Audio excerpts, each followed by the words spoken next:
تو اس کے لیے ہم نے انشاءاللہ ایک قوم بننا ہے، اور میں نے عرض کیا نفرتوں کا خاتمہ کرنا ہے۔ جو ہی نفرتوں کا خاتمہ ہوگا، پنجابی اور بلوچی بھائی بھائی بنے گا، پٹھان اور مہاجر بھائی بھائی بنے گا، سندھی اور جناب یعنی سرحدی آپس میں بھائی بھائی، یا لا الہ الا اللہ کا رشتہ یا پاکستانیت کا رشتہ، تو انشاءاللہ ہماری نفرتیں ختم ہو جائیں گی، اور جو ہی یہ نفرتیں ہم ختم کرنے والے بن گئے تو انشاءاللہ یہ پاکستان ایسا پاکستان بن جائے گا جو ساری دنیا جہان کے لیے ایک رول ماڈل ہوگا، امن و امان کا گہوارہ ہوگا۔ تو اس کے لیے یہ ہمارا بہت بڑا ایجنڈا ہے کہ ہم نے انتشار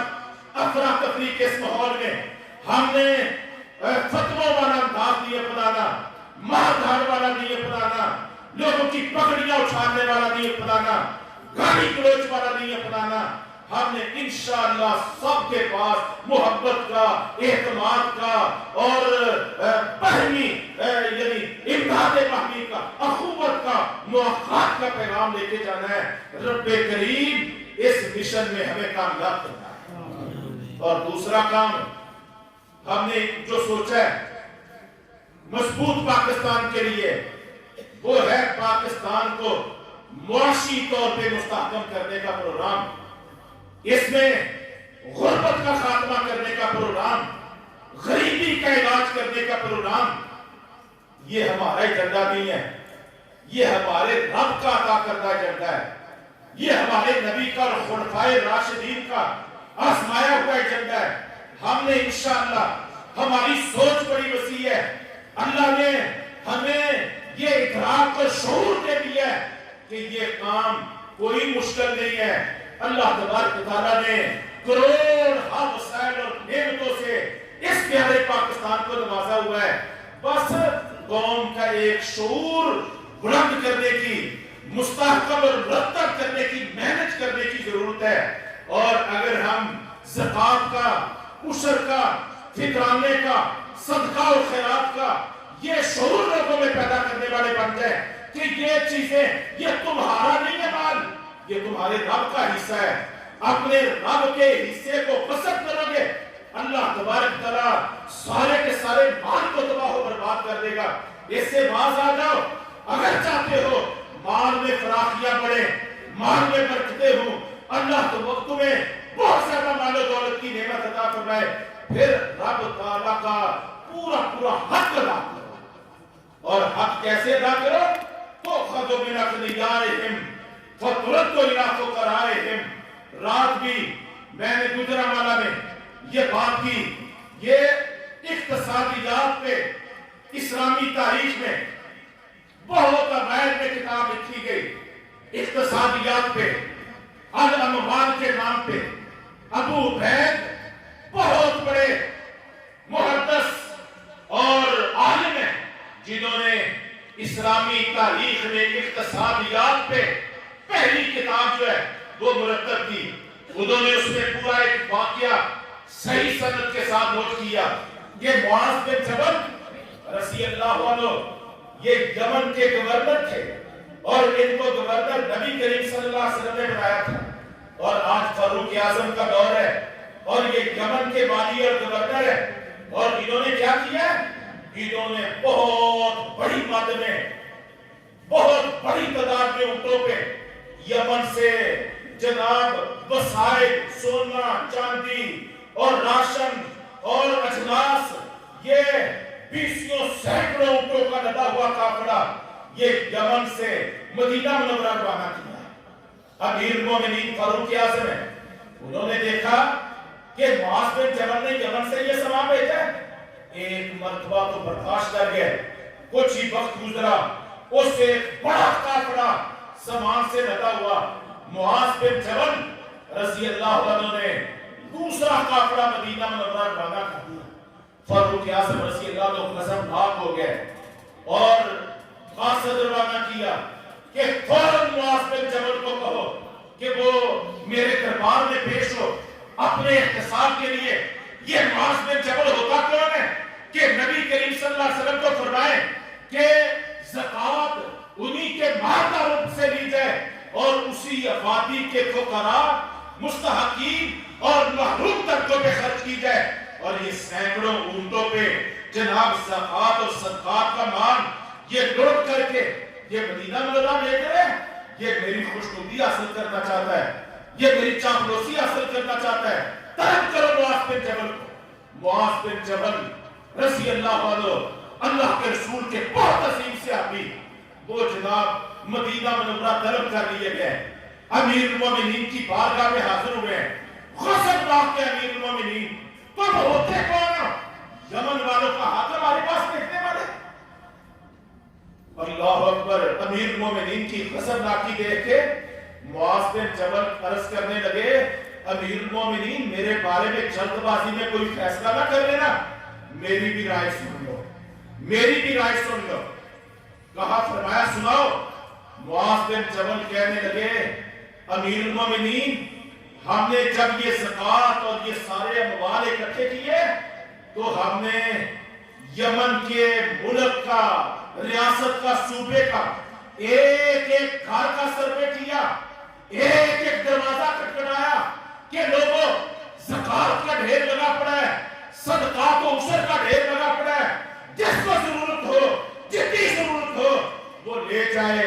امیر المومنین یمن کے صوبے کا کوئی گھر چھوڑا نہیں گیا، لیکن ہر گھر سے ہمیں یہ جواب ملا ہے کہ اسلام کی برکت سے، لا الہ الا اللہ کی برکت سے اب ہم بھی زکات دینے والے بن گئے ہیں، ہمیں زکات لینے کی کوئی ضرورت نہیں ہے۔ امیر المومنین یمن والوں نے، اللہ نے اتنی فراخی دے دی ہے، اتنے مال و دولت کی وسعتیں دے دی ہیں کہ یمن کا کوئی گھر زکات وصول کرنے کے لیے تیار نہیں ہے۔ اس لیے یہ جمع شدہ جو زکات و عشر کا ساز و سامان تھا، یہ ہم نے آپ کی بارگاہ میں اس وجہ سے روانہ کیا۔ یہ اسلام کی فراخی ہے۔ اگر یمن اور پورے اسلامی ریاست میں یہ ماحول بن سکتا ہے کہ سونے کی ڈلی لے کے آدمی نکلے، سونے کی ڈلی، میں معاشے کی رتی کی یا تولے کی بات نہیں کر رہا، سونے کی ڈلی لے کے نکلے اور لوگوں کو آوازیں دیتا پھرے اور کوئی سونے کی ڈلی لینے والا نہ ہو، یہ اللہ تبارک تعالیٰ نے سب کی غربتوں کا علاج کر دیا، تو یہ اسلام آج بھی ہے، یہ نظریہ آج بھی ہے، یہ کامل و اکمل دین آج بھی ہے، اور ضرورت ہے اس کامل و اکمل دین اسلام کو پورے کے پورے جوائن کرنے کی، اس میں پورا داخل ہونے کی، اپنے ماحول، معاشرے، ملک پہ اس کا پورے کا پورا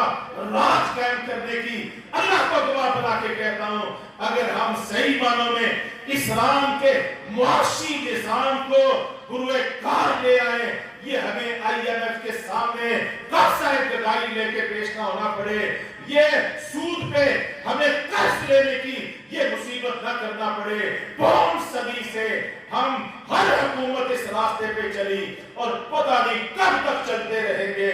صرف نکلنے کی، نجات کی، معاشی استحکام کی ایک ہی شکل ہے، ایک ہی شکل ہے، اور وہ اسلام کے مکمل معاشی سسٹم کو اپنے ملک پہ رائج کرنا اور اس کے مطابق اپنے عوام کی ذہن سازی کرنا، ان کے شعور کو بلند کرنا، یہ کام شاید اور کوئی نہ کر سکے۔ انشاءاللہ علی پور کے ساتھیوں، ہم آپ سے وعدہ کرتے ہیں یہ شعور کی تحریک ہم اللہ اکبر کے نام پہ لے کے آئے ہیں، انشاءاللہ یہ پورے پاکستان میں تحریک ہم برپا کریں۔ دو کام ہو جائیں، دو کام ہو جائیں، پاکستان اندرونی سالمیت کا گہوارہ بن جائے اور یہاں کسی کی جان کو خطرہ ہو، نہ مال کو خطرہ ہو، نہ عزت کو خطرہ ہو، اور ہر ایک محفوظ ہو، کوئی کسی مذہب کا، کوئی کسی مذہب کا، یہاں اقلیتیں بھی بستی ہیں، مینورٹیز بھی بستی ہیں، بہت بڑی تعداد میں یہاں پہ اقلیتیں بستی ہیں، ان کے مذہب، ان کے نظریات جدا جدا ہیں، ہمارے نظریات جدا جدا ہیں، لیکن وہ پاکستان کے آئین اور قانون کو مانتے ہیں۔ ان کا پاکستان کو ایک اسلامی ریاست کے طور پہ آئین اور قانون کو تسلیم کرنا اس بات کا کھلا اعلان ہے کہ جیسے ہماری جان مال اور عزت محفوظ ہے ایسے ہی منورٹیز کی بھی اقلیتوں کی بھی اور یہاں بسنے والے سب کی جان اور مال یہ اور عزت اس کی باقاعدہ ریاست ذمہ دار ہے ریاست کا نظام ذمہ دار ہے ہم سب ذمہ دار ہیں یہاں کوئی کسی کی جان اور مال اور عزت کو کوئی خطرہ نہ ہو ایسا پاکستان ہم تعمیر کرنا چاہتے ہیں تو یہ ایک پرامن پاکستان ہو جائے اور ایک معاشی طور پہ مضبوط اور مستحکم پاکستان ہو جائے یہ دو کام ہم کر لیں انشاءاللہ یہ پاکستان دنیا کے لیے ایک رول ماڈل بنے گا اور اللہ تبارک تعالیٰ نے جن نعمتوں سے ہمیں نواز رکھا ہے انشاءاللہ اللہ میں بہت آگے ترقی کی راہ پہ بہت آگے بڑھائے گا اور جو نظریہ پاکستان کا انشاءاللہ ایک وقت آئے گا یہ کل عالم کا یہی نظریہ بن جائے گا یہ ہے ہمارا موٹو یہ ہے ہمارا ٹارگٹ یہ بلدیاتی الیکشن اس کے لیے ایک زبردست مشق ہے ریہرسل ہے تو ہم آپ سے کہتے ہیں اس چیز کی پرواہ کیے بغیر کہ فلاں پارٹی کا ووٹ بیٹھی ہے فلاں پارٹی کی افرادی قوت یہ ہے ان کا یہ حیثیت ہے ان کی یہ حیثیت ہے ہم کہتے ہیں کہ آپ ایک نظریے کے طور پہ ایک قوم کی بنیاد پہ اور پاکستان کو امن و سلامتی کا گہوارہ بنانے کے ایجنڈے پہ اور پاکستان کے زبردست معاشی استحکام کی بنیاد پہ جناب آپ اللہ اکبر تحریک کے شانہ بشانہ کھڑے ہوں آپ ہماری مدد کریں ہم آپ کے سامنے مدد کی درخواست لے کے آئے ہیں رفاقت کی درخواست لے کے آئے ہیں ساتھ چلنے کی اپیل لے کے آئے ہیں اور گزارش کرنے آئے ہیں کہ آپ ہمارا ساتھ دیں تاکہ ہم سب مل جل کے یہ بہت بڑے بڑے اہداف اللہ کے فضل و کرم سے حاصل کرنے والے بنے اور یعنی ساڑھے 7 آئینوں میں جو مقاصد ہم حاصل نہیں کر پائے یہ وقت آ گیا ہے حالات اس کی گواہی دے رہے ہیں جنہوں نے اپنے جبر اور ظلم کے نظام اور ان کے شکنجے ہمارے اوپر ٹائٹ کیے ہوئے تھے پاکستان کے جوڑ کو بیڑیوں میں جکڑا ہوا تھا رب کریم نے ان کو میدانوں میں ذلت اور رسوائی سے دوچار کر کے میدان چھوڑ کے بھاگنے پہ مجبور کر دیا ہے یہ بڑا زبردست موقع ہے جو قومیں مواقع سے فائدہ نہیں اٹھایا کرتی وہ لمبی دیر غلامی میں جکڑی جاتی ہیں آج ہم آزاد کو جغرافیائی طور پہ آزاد تو 14 اگست 1947 کو ہو گئے تھے لیکن نظریاتی طور پہ معاشی طور پہ سیاسی طور پہ ایجوکیشنل سسٹم کے اعتبار سے ہر اعتبار سے اگر جتنا زبردست موقع جناب دنیا کے عالمی استعماری انحاطی نظاموں سے آزادی کا جتنا شاندار موقع آ جائے اللہ کی قسم پہلے اتنا شاندار موقع کبھی نہیں آیا ہے تو یہ دعوت ہے یہ پیغام ہے یہ موقع ہے آپ ہمارے ساتھ کھڑے ہوں ہماری مدد کریں ہمارا ساتھ نبھائیں ہر ولیج کونسل میں اپنے نمائندے کھڑے کریں اور جو منشور ہم نے آپ کے سامنے پیش کیا ہے اس کو لے کے آپ آگے چلیں اور ہر نیبرہڈ میں اپنے ساتھی کھڑے کریں ایک نئے دور کو آواز دیں اپنی عصمت رفتہ کو آواز دیں قوم کو ہم نے عالمی استعماری الہاتی نظاموں سے نکالنا ہے اس کے لیے آپ ہمارا ساتھ دیں یہ موقع بڑا شاندار ہے ہم نے میدانوں میں دشمنوں کو گرایا ہے اب ہم چاہتے ہیں پاکستان کے اندر سے بھی دشمن کے پھیلے ہوئے تعلیم میں معیشت میں سیاست میں معاشرت میں جتنے بھی نیٹ ورک ہیں ہم چاہتے ہیں ان کو بھی توڑ پھوڑ کے رکھ دیں اس کے لیے آپ کی تعاون کی ضرورت ہے آپ کی مدد کی ضرورت ہے اللہ ہمارا حامی و ناصر ہو وہ ہماری مدد کرے اور وہ ہمیں توفیق عطا فرمائے ہم ایک سچے جذبے کے ساتھ میدان میں آئے ہیں اللہ ریاکاری سے بھی بچائے شہرت سے بچائے کرسی اور اقتدار کے لالچ سے بچائے اور اپنی عبادت پہ کھڑا ہونے کی بھی توفیق عطا فرمائے اور اپنے بندوں کی مدد کرنے کے مشن پہ بھی ہمیں کھڑا ہونے کی توفیق عطا فرمائے اور جس طرح میدانوں کے مار کے اللہ نے ہمارے حق میں یعنی فتح کے ڈنکے بجا دیے ہیں، ہم اللہ سے دعا کرتے ہیں اے اللہ سیاست کے میدان میں بھی اسی انداز میں تو ہماری مدد فرما، ہم تھوڑے ہیں تو ہمیں قوت عطا فرما، ہم کمزور ہیں اے اللہ، تو جب چاہتا ہے تیرا قرآن یہ گواہی دیتا ہے کہ کم من فئۃ قلیلۃ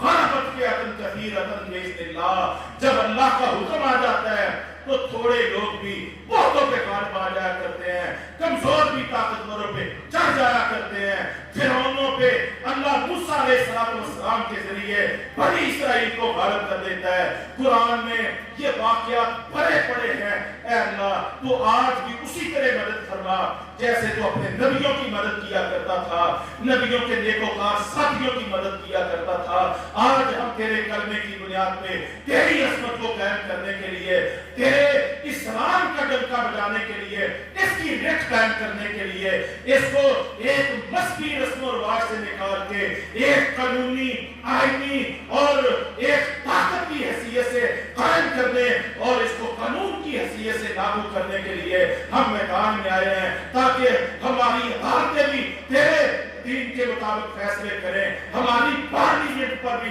تیرا قانون چلے، ہمارے گھر پہ بھی تیرا قانون چلے، ہمارے معاشرت اور معیشت پہ بھی تیرا قانون چلے۔ ہم اس لیے آئے ہیں، ہم تیرے ساتھ مخلص ہیں، اے اللہ تو بھی ہماری مدد فرما اور کامیابیاں ہمارا مقدر بنا۔ اس لا الہ الا اللہ کے پاکستان کی بنیاد میں آزادی کے موقع پر بھی لاکھوں لوگوں نے اپنا خون پیش کیا تھا اور 5 صدی میں بھی لاکھوں شہادتیں ہوئی ہیں۔ یہ شہیدوں کا پاکستان ہے، یہ غازیوں کا پاکستان ہے، یہ غیرت مندوں کا پاکستان ہے، یہ لا الہ الا اللہ کا پاکستان ہے، یہ محمد رسول اللہ صلی اللہ علیہ وسلم کی جاگیر پاکستان ہے، یہ عزت والوں کا پاکستان ہے، یہ غیرت والوں کا پاکستان ہے، یہ فاتح عالم پاکستان ہے۔ اے اللہ تو اس کی خدمت کرنے کی، اس کو اور زیادہ عروج تک لے جانے کی اے اللہ ہم سب کو توفیق عطا فرما۔ دلوں کی نفرتیں، غیظ و غضب، کینہ، حسد، اے اللہ ان چیزوں کو ختم کر کے